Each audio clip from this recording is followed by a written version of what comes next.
ఎరికలోడు ఎరికల భాష మాట్లాడతాడు, ఏం చిన్నబుచ్చుకోడు.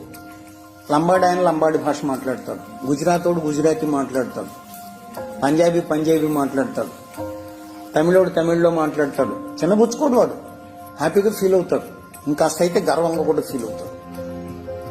ప్రపంచంలో ఒకే ఒక్క జాతి ఉంది, తన మాతృభాష మాట్లాడటానికి సిగ్గుపడే జాతి.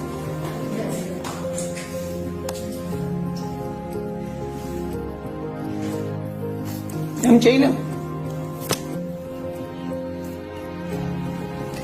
దేశ భాషలందు తెలుగు లెస్స ఎక్కడో విన్నాం, కృష్ణదేవరాయల కాలంలో ఎవడో అన్నాడని ఆయన అన్నాడు.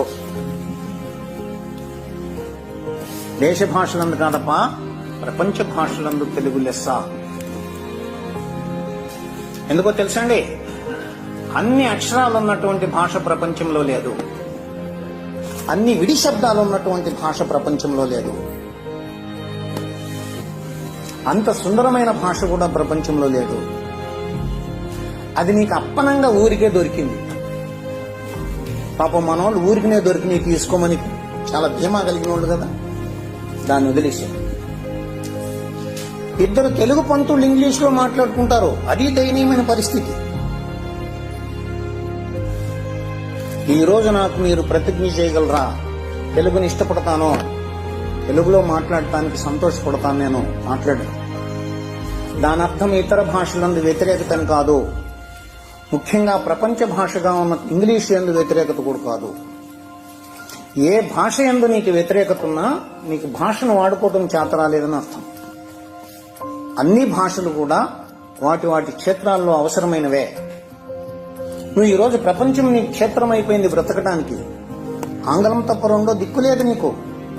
ఆంగ్లాన్ని ప్రపంచ భాషగా గుర్తిస్తూనే తెలుగుని ఇష్టపడటం నేర్చుకో, నువ్వు తెలుగులో మాట్లాడు.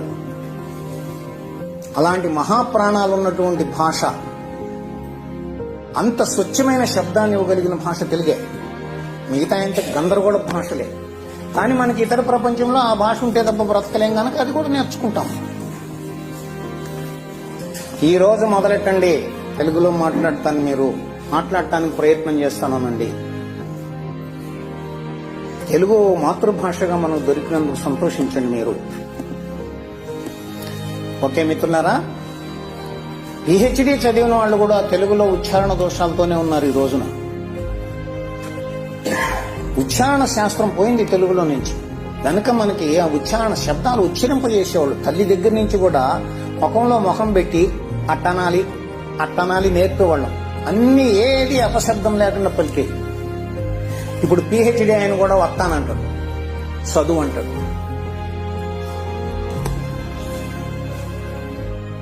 కనుక తెలుగుని ఇష్టపడదాం మిత్రులారా.